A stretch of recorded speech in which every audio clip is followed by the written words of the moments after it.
13 दिसंबर को संसद पर हमले की बरसी वाले दिन एक बार फिर जो कुछ भी संसद भवन में हुआ उसका किसी को अंदाजा नहीं था, क्योंकि संसद की सुरक्षा में सेंध लगाने वाले आरोपियों का प्लान कुछ ऐसा था जिसे सुनकर कोई भी दंग रह जाता। देश के अलग अलग हिस्सों के युवाओं ने मिलकर इस कांड को अंजाम दिया, लेकिन इसका मास्टरमाइंड बिहार के दरभंगा का रहने वाला ललित झा था। यही पूरे ग्रुप को ऑपरेट कर रहा था। अब ये आरोपी पुलिस की गिरफ्त में है और इससे हो रही पूछताछ में कई बड़े खुलासे हो रहे हैं।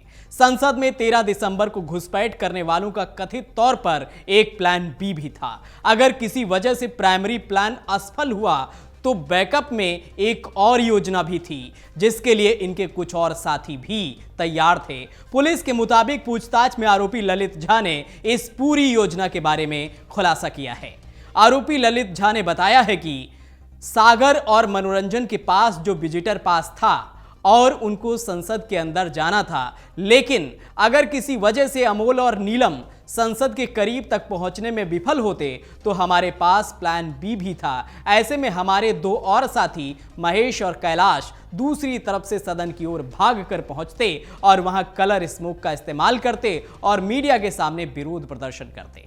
ललित ने बताया कि ऐन मौके पर महेश और कैलाश इस प्लान में शामिल ही नहीं हो सके।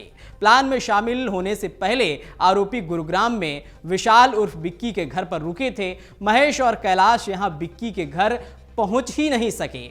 इसके बाद यह तय हुआ कि किसी भी सूरत में अमोल और नीलम को ही संसद के बाहर विरोध प्रदर्शन करना होगा। बाद में यही हुआ भी। सागर और मनोरंजन ने संसद के अंदर और अमोल और नीलम ने सदन के बाहर विरोध प्रदर्शन किया। ललित ने पुलिस को यह भी बताया कि महेश की मदद से ही उसने घटना के बाद अपने छिपने का प्लान बनाया था।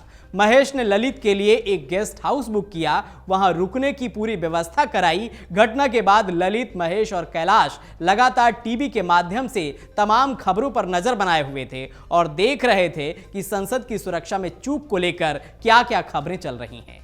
बता दें कि इस पूरी घटना में सागर, मनोरंजन, अमोल और नीलम को उसी समय पकड़ लिया गया था। बाद में विक्की को भी पकड़ लिया गया था। वहीं ललित और महेश ने 14 दिसंबर की रात दिल्ली पुलिस के सामने सरेंडर कर दिया था। संसद के अंदर और बाहर विरोध करने वाले चारों लोगों पर यूएपीए की धारा 16 और 18 लगी है। ये धाराएं आतंकी गतिविधि में शामिल होने और आतंकी साजिश रचने पर लगती हैं। इन चारों पर और बाकी सभी साजिश रचने वालों पर आईपीसी की धाराएं 120B, 452, 153, 186 और 353 लगी है। अब जैसे जैसे इन आरोपियों से पुलिस पूछताछ करेगी, इस हमले के अगर आप ये वीडियो YouTube पर देख रहे हैं तो हमारे चैनल को सब्सक्राइब करें और बेल आइकन को दबाना ना भूलें। अगर आप Facebook पर ये वीडियो देख रहे हैं तो हमारे पेज को लाइक करें।